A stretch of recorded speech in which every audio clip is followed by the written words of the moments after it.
Okay.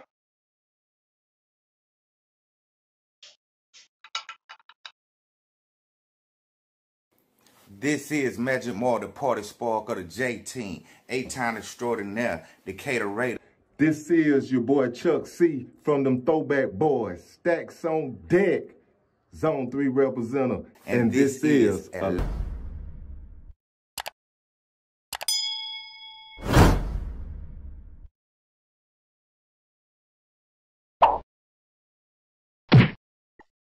Yo, what it do, what it could be. It's your boy Chuck C from them Throwback Boys. Stacks on deck like bam.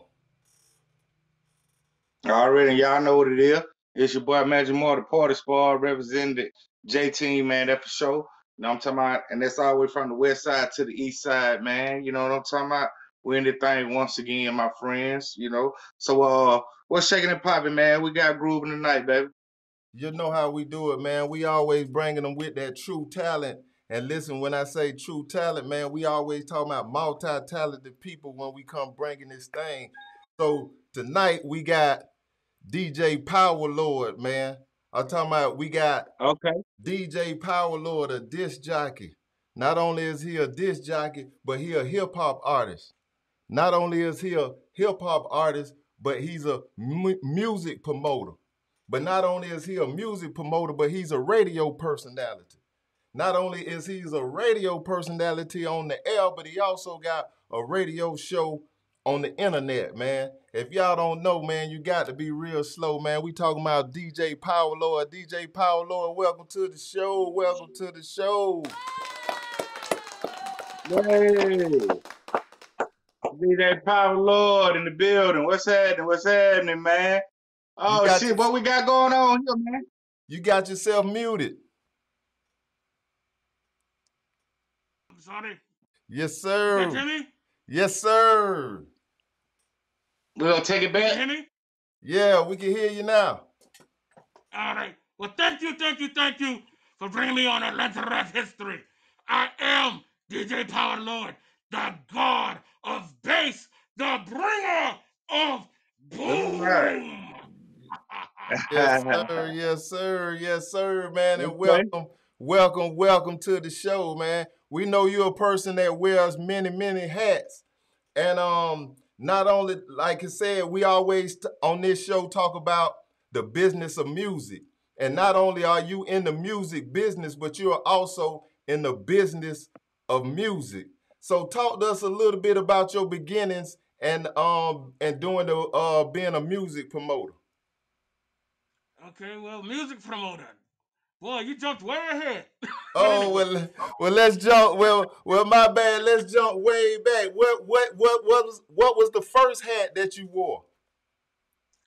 Technically, the first hat that I wore was an apprentice DJ for the Triple Crush MCs, as well as roadie for the Triple Crush and DJ Kev. Okay, that was the first thing. The DJing took off first. Yes. When rap blew big, I wanted to be an MC, but I figured I would never remember my lyrics while I'm on stage. So I said, I'll tell you what, I'll get back here in the back on some turntables. That way I don't have to worry about ever being embarrassed about not knowing my rap lyrics. But little did I know that the DJ controls the whole show. But yeah, that's where I got my start. Like I say, I was a roadie, carrying turntables, turntables, records, and everything else for the Triple Crush MCs and DJ Kev. The one rap group that nobody mentions in Atlanta rap history that was major. Well, tell us about that group. Okay, well, Triple Crush MCs, like I say, it was 3 MCs and DJ Kev. Mr. Misty, MC Style, and Bam Bam the Beat Creator, who was a beatboxer. They were the rappers of the group, and of course DJ Kev, which was my neighbor from across the street, was their DJ. They put out their first record in 1987 called "We Salute You," and they became the first. They were pretty much the first. They were the first rap group out of Atlanta to be in a major publication, which at that time was Right On Magazine, and then they ended up touring with almost everybody at that time that came through the state of Georgia. Like I say, they were on the Two Live Crew tour. They was on the Fat Boys Wipeout tour. They were on the what was it? What was the name of that tour? The Run DMC Together, Tougher Than Leather tour. They were like I say, they were the top of the pile while everybody else was trying to catch up. Okay. Oh wow. We done Okay. learned a little Atlanta rap history tonight. All right. Okay, we done took it way back to the Right. beginning of the time. All right, all right. Well, tell me this right here, man. You know, you gotta tell them more a little bit. Who is this masked man, man? You know what I mean? We gotta get a little bit more into you, man. So you say your neighbor was the DJ. Now, what neighborhood was this? This is out here in Riverdale in Beseda Woods, like I say, right across the street. In Oh, fact, okay, okay, which is funny, like I say, DJ Kev was basically 3 years older than me. And okay. and he had I was cool with his sister. And his sister, who was his younger sister, had borrowed some records from me. And so Mm-hmm. I eventually got them back from her, and he wanted to borrow those records.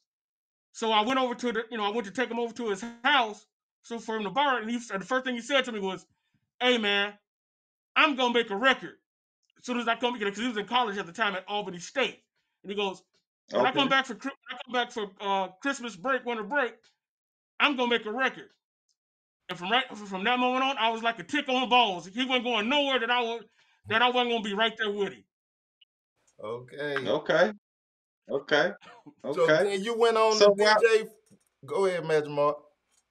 no, you do your thing. Go Oh, ahead, bro. you was also what other you went on the DJ for some other groups also, didn't you?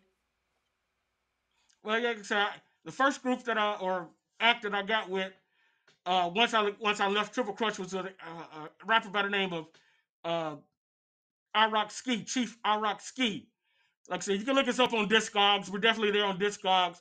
We're probably the only rap group on Discogs that somehow or another it's our demo. It's not really a record. It was just a demo. Okay. That name Rock Ski, man, that ring most definitely ring a bell right there, man. And you said it was a demo, but did Rock Ski have a record actual record out? Seems like I do recall that record, man. I just can't tell you the name off of it off top. What's that now? What was the name of the record? With Chief I Rock Ski or Triple Crush? No, Chief Rock I Ski. Okay, it was never a record. We had a demo that Okay. somehow or another is on Discogs, and it's actually was selling. People have been buying it off of eBay and everything. It's just been selling for years, but we never got a record deal. It was never an official record. But people love that demo Oh, for some reason or another, and it sells. And what okay. was the And you name say of this was in the 80s? Yeah, this would have been like 88, 89, somewhere in there. Yep. Mm. Okay.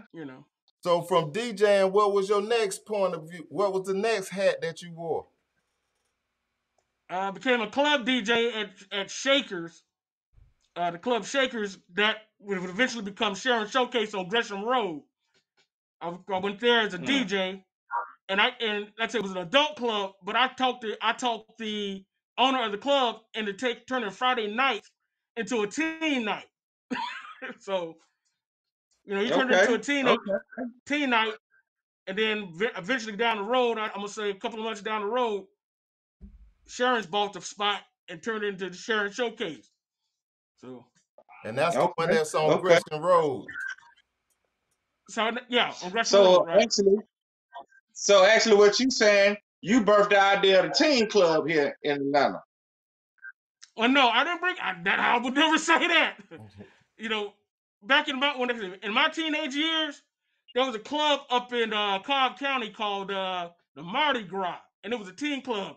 We traveled from down here on the south side of Riverdale all the way up there to go to the teen club. But I was like, you know something? We need a teen club on this side of town.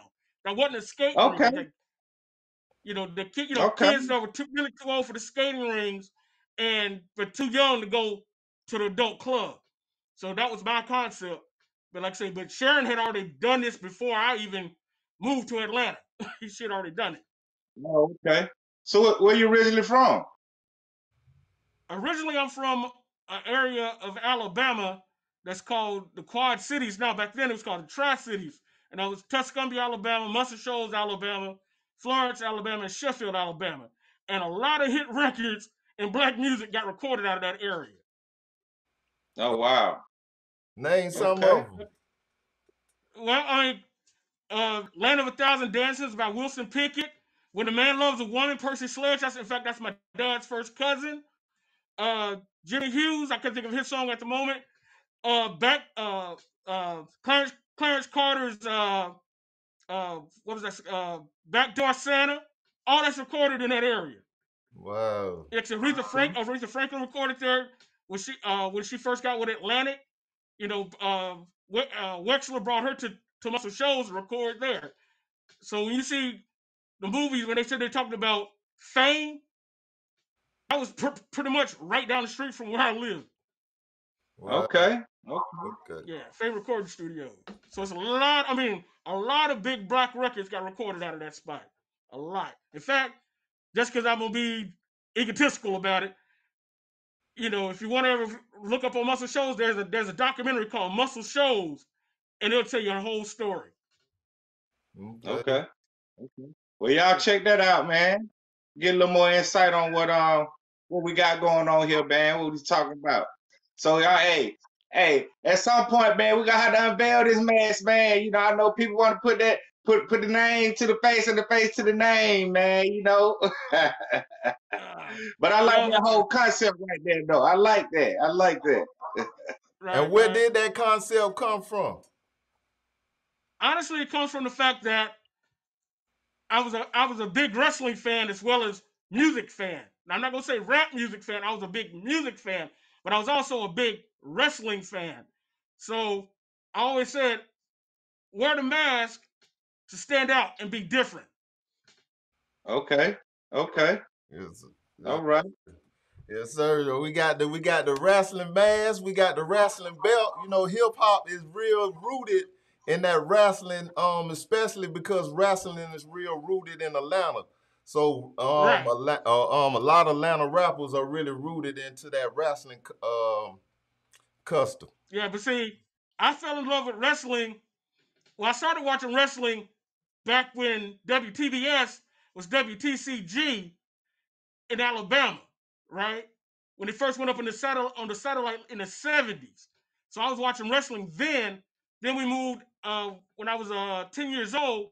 We moved up to Indiana, New Albany, Indiana, right across from Louisville, Kentucky, and that's the home of Jerry the King Lawler. And I was in wrestling there every Tuesday night. I would go to the wrestling there.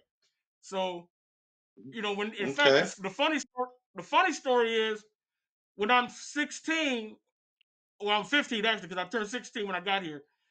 When I was 15, getting ready to turn 16, my dad got I guess was offered a job to come here, a transfer here, and my parents asked me, do you want to move to Atlanta because you're the only kid that's going to be living in Georgia if we go because my two older sisters are in college.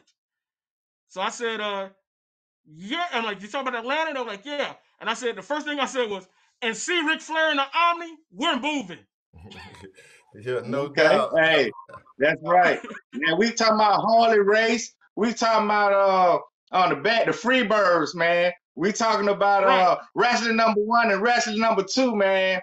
We talking about Talk to me. We talking about the Junkyard Dog, man. Right. Hey, we talking about hey, so I go back, man. Me and my granddaddy used to be at them matches. Tony Atlas, man. Can't forget Tony Atlas, man. Yes, sir. Right. And the Great Kabuki, man. A lot of people don't know that about the Great Kabuki, man. He spit that green shit in your face, man. Make you go crazy. He spit the green stuff, but if he spit the yellow stuff, you go blind. Okay, it was yellow. I thought it was green. No. It's normally green, but if he ever spit yellow, it was more dangerous, and you go blind if you got it in your eye. That was that. Okay. Yeah. But Yeah. And on the funny side note of that, when I moved here, like I say, the first day of school, first day I go to school, I'm sitting in, I'm the new kid in the classroom in the homeroom, and this kid sits down right next to me. Like one row, one row over, one row up. And he says, and he sees I have my little wrestling magazines with me because I'm a big wrestling fan. And he goes, "Who's your favorite wrestler?" And I said, "In what territory?" So he says, he goes, "In Georgia." And I said to him at that moment, I said, "Well, if you got to go with the Georgia territory, it's Paul Orndorff." He's like, "Yeah, yeah, yeah. I like Paul Orndorff too." Right? yeah. He goes, I like Paul Orndorff too." So this is homeroom. So then the teacher starts calling attendance, right? And all of a sudden she says, "Paul Orndorff Jr." And that dude answered. Well, I'm, Wow. and it was just Wow. funny to come to find. Like I say, I was in a homeroom with Paul Orndorff Jr. My neighbor up the street was Joe LeDuc's daughter, Nadine LeDuc, and Mm. because I'm still in the same house. I'm in the same house that we moved into, and right down the street, basically right down the street, and around one corner, Ron Simmons, the first Black World Heavyweight Champion, lives there. Now he's my neighbor, okay. But anyway, y'all Man, want to you talk going Atlanta rap back, here? man. Yeah, you Yeah, going back, man. You going back. We don't. yeah, Yeah. Well, and hey, shout out to Abdullah the Butcher, man, out there on the south Yeah, side, man. Shout out to him, man. He right here in Atlanta, but yeah, man. So when you would do your DJing, man, on stage or on your sets or whatever, man, did you incorporate the mask, man? Was the mask incorporated in this? not at that time. It wasn't. It wasn't. Like I said, the Okay. bass became something once I got on radio. Because I'm like, I got a perfect Okay. face for radio.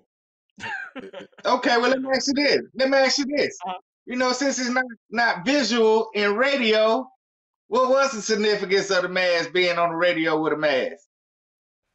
well, quite honestly, it was a situation where everybody started doing the Facebook lives and stuff like that, and so I was Okay, like, let me throw on the mask because I'm like, I don't want people to see who I am since I'm going by this persona of DJ PowerLord. So I got that's you. where it came from. Okay, Everybody doing Facebook lives and got you. stuff like that. right. And not only Okay. that, talk about the show that y'all have, and usually when you on the air, y'all go live on the internet.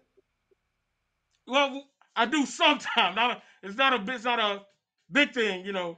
I'll do it every now and then. Like I said, the name of the show, of course, is the After Set Radio Show. We've been on for about 4.5 years now. We're going in the fifth year. Come October, we'll start our fifth year. Like I said, that's on WRFG 89.3 FM, as well as www.wrfg.org. We're on Ride 95 Internet Radio, as well as Dictator Radio. So, we own like three or four different platforms with it right now. Yeah. Okay. So what kind of music y'all spinning, man? First and foremost, we are a radio show for Atlanta, not what people think is Atlanta music. It's what Atlanta was jamming to at any given time in rap history. Okay. But we always say we're Atlanta's longest running bass show, first and foremost. Okay. But that doesn't Okay. stop us. That doesn't stop us from playing music that wasn't bass. You know what I'm saying? We will play some 8-Ball MJG or Ghetto Mafia or Hard Boys. Anything that was jamming in Atlanta that Atlanta loved, we play it. That's what's up. That's what's up. Well, that's that connection, man, between you and us, man. You know what I mean? We're Atlanta rap history, man. So we most definitely, man, bringing the history of Atlanta, man. So yeah, you most definitely a part of that if you spinning some Atlanta music, man. That's for sure. Yeah, and he is definitely a Atlanta rap historian, right? Big time. He knows all about not just the major records that was out, But by him being a music promoter, he knows a lot about the records that came out but wasn't big. You know, there was a lot Okay. of records that were made in Atlanta, but they might have didn't pop. And by him being a music promoter, he knows a lot about these records that actually people made but might have just didn't take off. Talk to us a little bit Okay. about that when you was doing the music promotion. I started music promoting, I'm gonna say right around 1990, 91, somewhere in there.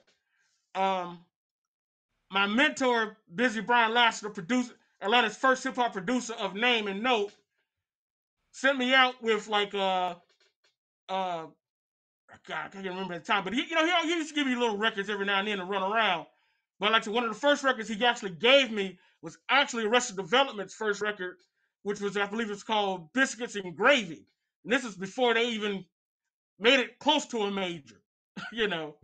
So Okay. I did Okay. that, and I did like Three the Hard Way, which becomes School of Hard Knocks. Um, so it was several records around that time that he would have me Okay. go, because he also was promoted for Tough City Records. So he would give me like uh Mark the 45 King record to run around to the record stores with that one, trying to get orders for that. Latifah's first record on Tough City. So it was always something in the mix. It was always something in the mix. Okay, okay. Well, you know what? That's one thing, man. We got to give a shout out to Arrested Development, man. They don't really get their props for, you know what I'm saying, Atlanta music and stuff like that. But they just show you the diversity in Atlanta music, man. From the Hard Boys to Arrested Development to Outkast, then, back over to your Kilos and your Shadi and Raheem's, man.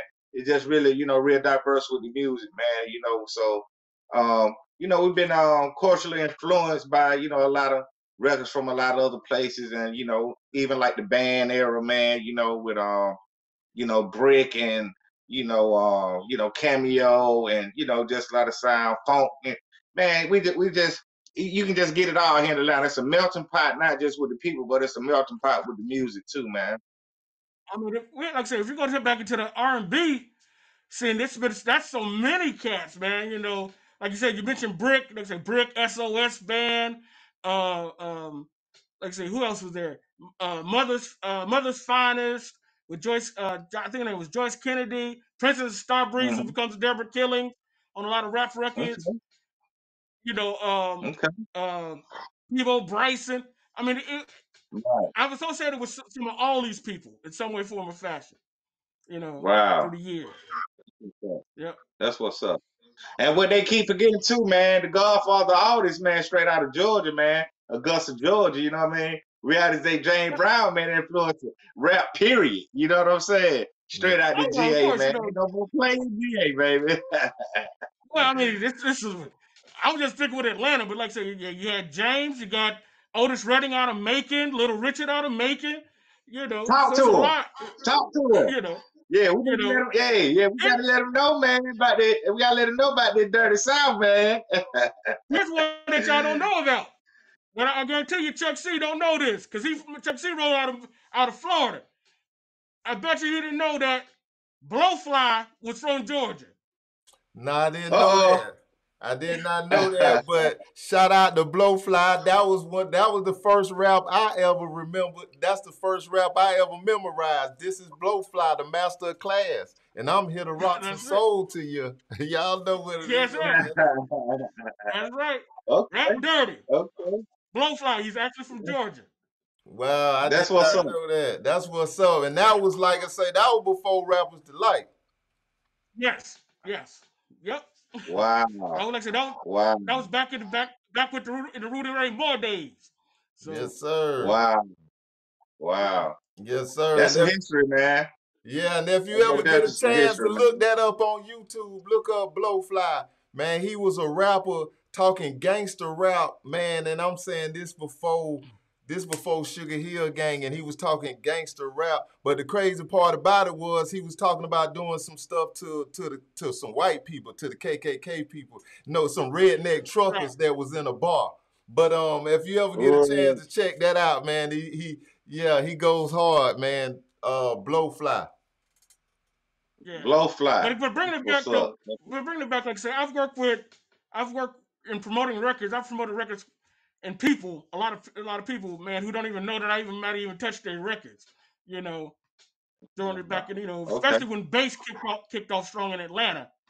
Um, Okay. there were several people, like say I took some Splat Pack records around. Of course, I took Raheem records around back in the day. So Okay. it's a lot of stuff. Like say, Little John promoted Who You With for Little John. Like say that you probably didn't even know when he was still on Itchy Bond. You know, Okay. so there's very few people I didn't work with or have some type of working behind the scenes going on with. Gotcha. Okay. Okay. Yes, Well, it sir. sounds like you kind of Yeah, man so like me, man. Just always like being around music and being a part of it, man. I had I had a spec time, man, while I was at Music Network, man, and One Stop all Music right. Distribution, man. Yeah, so I worked at those two joints, man. Just for the love of music, being around it, man. But you know, like I say, I go back, man. With Jay, man. I have to just tell you, man. He was like my inspiration, man. Just to be a part of music, kind of anyway. So I had a big opportunity, man, to be part of the J team, man, which was, a big deal to me, man, and everything and stuff. So a lot of records that we played and put on tapes anyway, were records that was unknown records. Where people, like you say, sometimes just brought it up to the shop for us to put on there, man. We put it on there. So we kind of got, kind of the same thing. I look at it as promotion as well, because I feel like a lot of records, a lot of people wouldn't know about if it wasn't for Edward J and the J Team. That's bass music. All the way back to the African Bambaataa stuff, man. The Planet Rock and you play at your own risk, all that stuff like that, man. Was like kind of introduced to me through Edward J, man. Well, see, the thing about the J Team and the J Team tapes that I think a lot of people don't understand when it comes to Atlanta, Hmm. when the J Team was really strong in, I would say, the late '80s, early '90s. I'm Hmm. not going to deal with all the groups that came out of there, but because of the J Team tapes, that was really the best way to hear rap music in the city of Atlanta, because at that time all you had was the Fresh Party, which was at one point in time, at that point in time, probably only like 2 hours once a week on Friday, and then you had Exactly. Kiss Rock's the Spot, Kiss Rock's Rock on Saturday night, which might have went now they might have went 4 hours, but that if you was a general rap listener, that's all you had. So if you That was it. wanted to really here's some Georgia, but so here rap music. Period. You got it off a J Team tape. That's where you got it from. Exactly. Exactly. That's what's up. That's what's up. Yes, Yeah. sir. Yeah. Yes, Salute, sir, man. man. The Yes, Elwood J, man. You know what I mean? And the whole staff, man. The whole J team for sure, man. But yeah, man. Yeah, man. I love just chopping up with you just on some Atlanta, just history, man, music, man. Just outside of just this, man, because that's a big thing to me, man. You know what I mean? That's near and dear to my heart, man. You know what I mean? Because like I say, Right. all we had just really coming out the gate was music that was from New York up north and everything, man. So when I had a chance to experience, people from my community, man, and from my area, from my set, from all this, man, it meant everything to me, man. Yeah. yes, Like I sir. say, Yes, sir.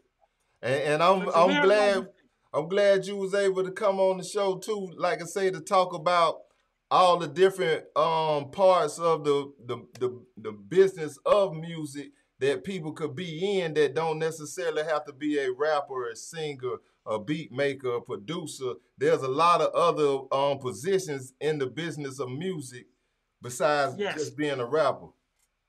Right. Instead That's of right. you always That's don't right. have to be the guy in front of the camera. That's what people don't Mhm. realize. It's a whole industry behind that camera, behind the scenes that really work. Yes, sir. Okay. Like, Yes, sir. Well, speaking about behind the scenes, man. Hey, man.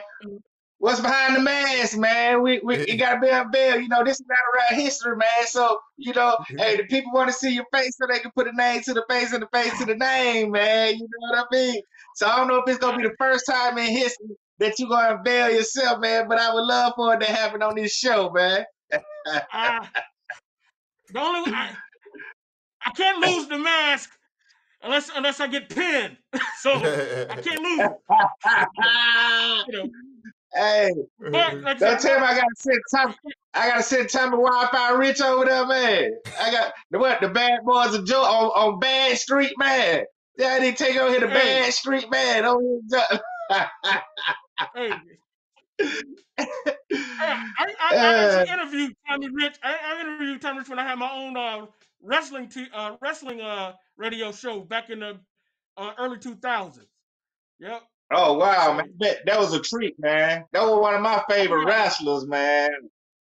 yeah, oh yeah. Like I say, I had a show called Wrestling Informer Weekly, and we interviewed like say Tommy Rich, Bill Dundee, uh, Yeah, like say Rock and Roll Express, the Midnight Express. You know, all those guys yeah. that pretty much came through Memphis and Georgia. We like say, we interviewed them, man. Like say, Okay, well, I okay. think Well, you I can remind me, tell. hey man. For a minute, I said it must. Hey, you wrestling number 3, man. That that who you I is, man. You wrestling number 3. don't know. I can't get my knees up that high. But and I don't want to wrap it up, but it's something I want to touch on before we do, because I've worn many Let's hats. do that. I know. But one thing you didn't mention was the fact that I had the first music video show on the internet, the Thunderdome, uh, Okay, back in like Jesus, I want to say it was like 94, 95. I okay, put out Atlanta's first uh, magazine, rap magazine, the Thunderdome, as well okay, as well as writing for various rap music publications throughout the country. So I like to say some people know me from doing that too. So like I said, if you're looking like Rap Sheet, and you see DJ PowerLord, that was me. you know, like I said, Rap okay, Sheet magazine, okay. Rap Pages, 4080. Murder Dog. I wrote so many of them, man. Wow. Yeah. Okay, See, a okay. writer, that's a whole nother one that added to the list. Writer. You see what I'm Right. saying? That's a whole nother one we add to the list. Yep. Mm-hmm. Like I say, then of course, I managed the 9 Milli family at one point in time, which was DJ Taz, the group 9 Milli who had the second What's Up. Uh, Mel, she was part of that. TCP, that was the family at one point in time. Then there was of course I did work for DJ Win, who started this whole the whole Dirty South sound. Oh, Um, DJ Win out the West End. DJ Win.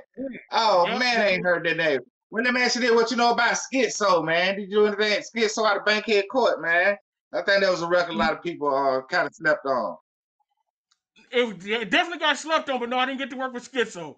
Like I said, but I love the Okay. record, but they ain't gonna sell. But like I said, I've worn many hats, many hats in this business. Exactly. Like That's what's up. also like I say, had my own All record right. label, PowerLord Records at one time. Like I say, Disco Hounds, and Boom Boys were released through us. Um, like I said, I distributed Sammy Sam's What's Up. I'm like Right. the Sammy Sam handling things, and what was the name of that album that handling things was on? Um, Jeez, I'm drawing a blank on it right now. But it's like I say, Sammy Sam's Deathstruck Nigga album. That's the one I did. Like I say, which was before he got with Oomp. That was a record right before he got with Oomp. Like I say, if you was around Atlanta and you ever saw Okay. the wanted posters for Sammy Sam, that Mhm. was my Okay. brainchild. Yeah. So Okay. yeah.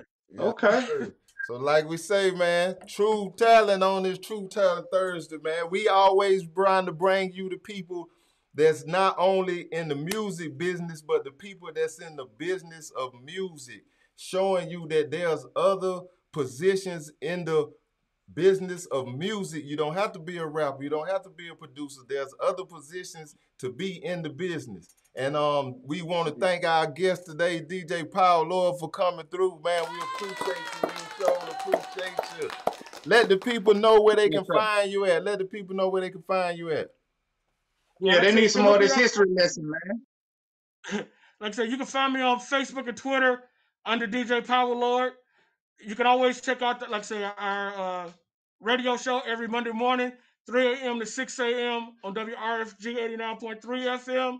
You can check out us on Mixcloud, mixcloud.com, the after set anytime you want. And Tuesday through Sunday, 3 a.m. to 6 a.m. on Ride 95. And on Monday mornings on Ride 95, we go from 3 a.m. to 9 in the morning. 9 in the morning. So check us out. Check us Okay. out. Check us Yeah. out, man. There's Y'all many do that, man. ways. Y'all do that. Check out And DJ before I go, PowerLord, man. I gotta say this before I go, because if not, I'll hear about it. Shout out to all the members of the after set.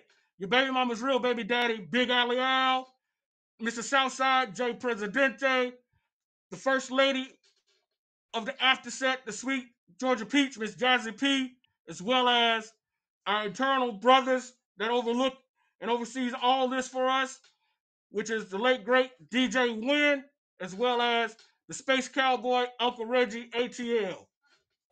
Yes, Space sir. Cowboy. Yes, sir, man. And y'all make sure y'all check them out, man. Also, make sure y'all follow them on the Instagram and Facebook. Magic Mark, man, let the people know where they can find you at. Oh man, all the time, man, right here on them Tuesdays and Thursdays for this Atlanta rap history and this true talent thing, man. You know what I mean? We got it going on, man. You know what? We're gonna keep it going on and on, man. But you can check me out on Instagram there for sure. You know, all the, latest shows and upcoming shows and stuff like that at Magic More 100, cause that's what I keep it. And make sure you put a K instead of a C on that Magic, man. And other than that, man, I'll be right here, man. I see y'all next time, man. But how about you, Chuck C? Hey, man, make sure y'all follow us on Instagram at Atlanta Rap History, man. And like we always say about this time, man, peace up, A-Town down. Oh, Got yeah, it. baby.